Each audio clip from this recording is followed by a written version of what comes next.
Welcome to Retire Coast, where we discuss all things retirement, life on the Mississippi Gulf Coast, and your financial welfare.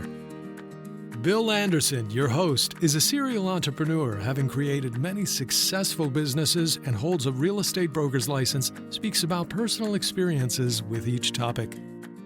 Listen, learn, and improve the quality of your life.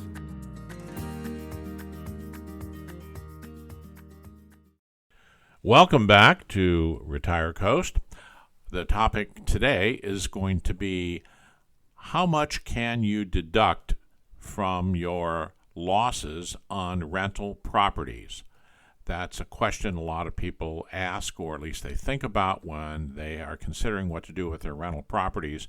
And for those of you that own rental properties that already know, kind of follow through with us, I want to talk to you about what happens when you sell a rental property down the road as well.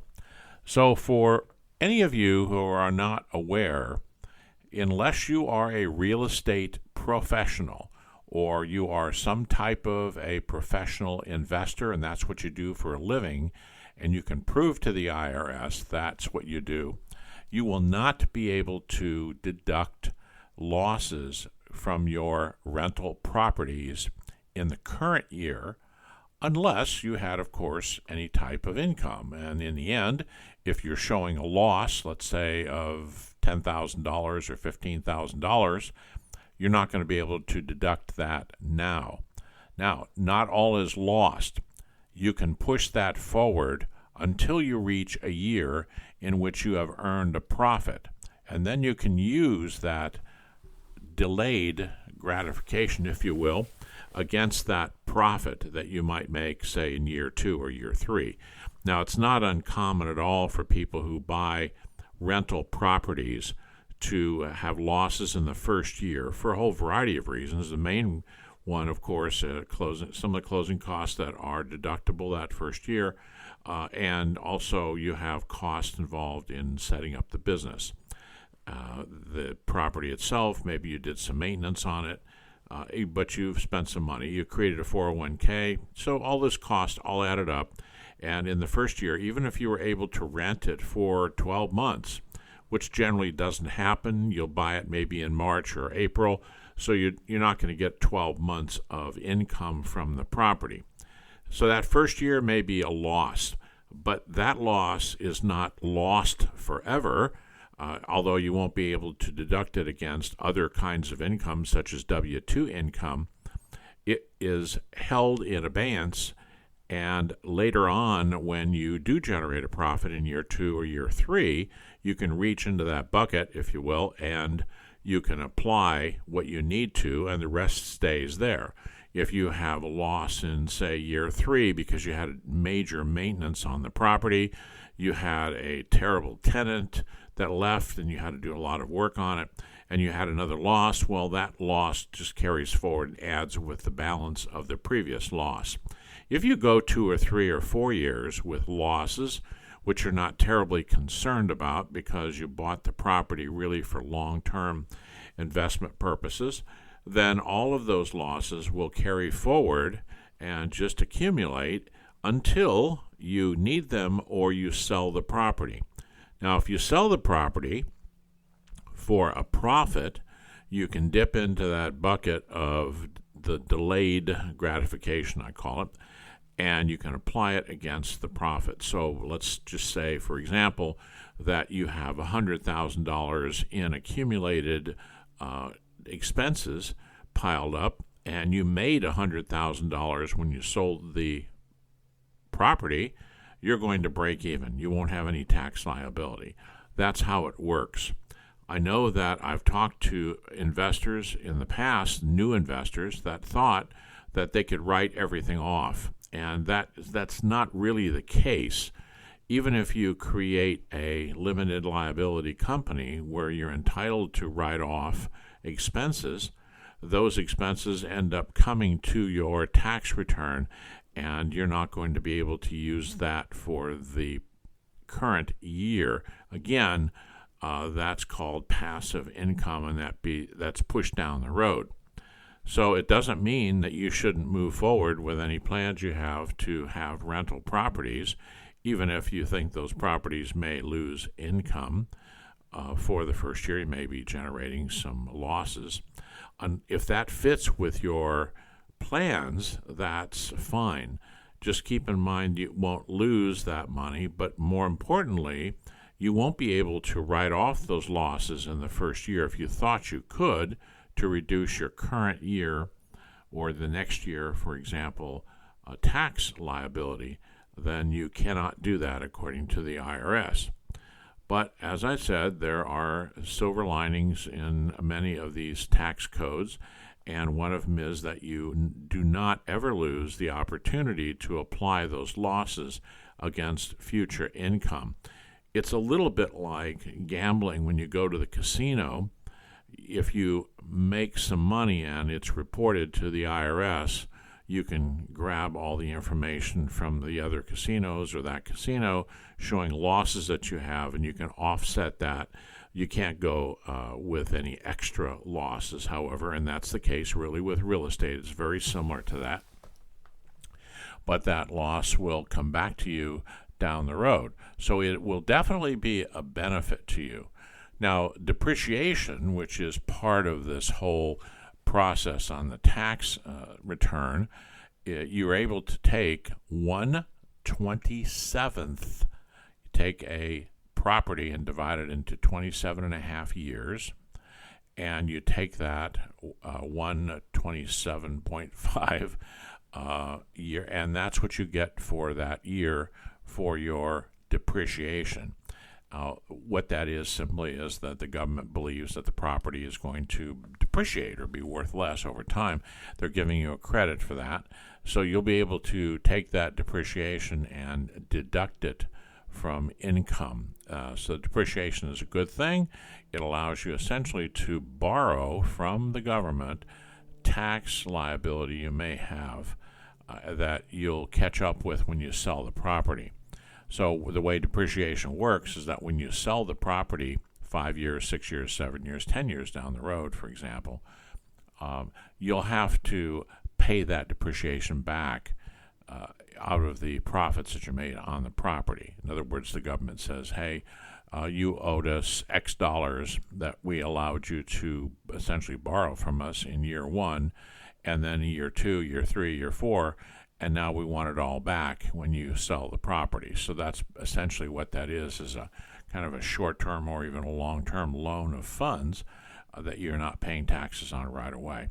And I can more or less kind of equate that to a 401k plan where you're able to put more money in right away because the government doesn't tax you.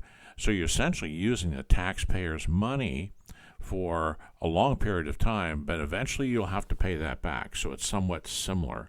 The government gives us, and the government will take it back.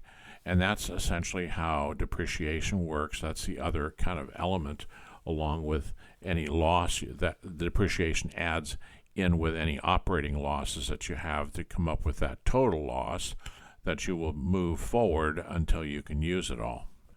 Now, there is a way for you to actually be able to deduct it from current year income, other income, such as maybe retirement income, Social Security, the portion that's taxable, any money you've taken out of your 401k plan, other sources of income. And the way to do that is if you can prove to the IRS that you are a real estate professional, which isn't difficult to do if you're not employed and you are an investor. Now, that happens to many people that are retired that are living in part from the income that they're earning from their various properties.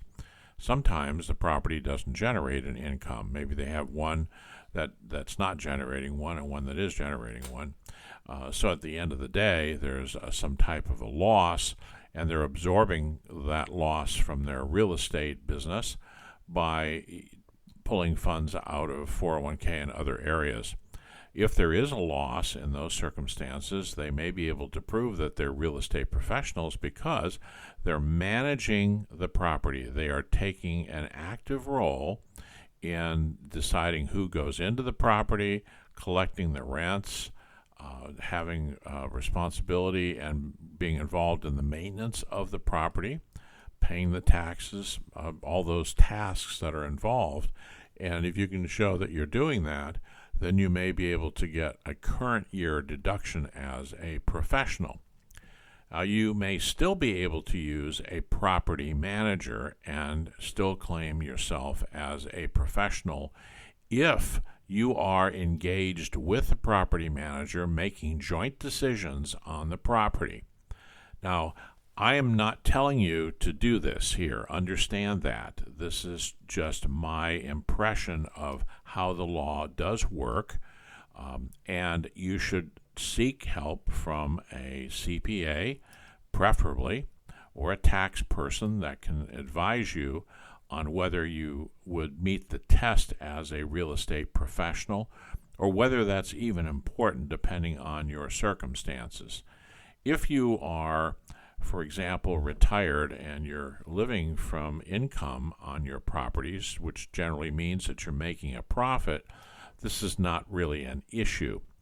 But if you end up with some real problem at a property where it burned down, or you didn't have insurance, or you had to make major improvements into it and put in tens of thousands of dollars, which wiped out all of the income for the year, and that does happen, then you would really want to take a look at it and say, hey, maybe the best thing for me to do is to work with my CPA and see if I can qualify as a real estate professional so I can deduct all of this the first year from any tax liability that I might have from other income that I've taken, which is taxable. So I'm just bringing this up as a topic for you to think about, but again, don't do anything unless you seek professional help to be sure that you meet the test. IRS is tough on this testing system because a lot of people apparently in the past have tried to skate and get by and say that they're a real estate professional when really they have a full-time job someplace. And just because they collect the rents and they do a few things on the property, it's not satisfactory. It doesn't put them into the number of hours. There's a test for the number of hours that you have to spend during the year. I mean, you really have to show that you're a professional, and most people that own just a few properties aren't going to be able to pass that test. So back to the taxes again. Be sure that you're working with a competent individual that understands business taxes, preferably that you have separated your properties from your personal income and all of your personal activities so that you can prove to the IRS that the expenses that you're claiming are legitimate. And it's best if you create a limited liability company, which will also help to isolate your liability down the road.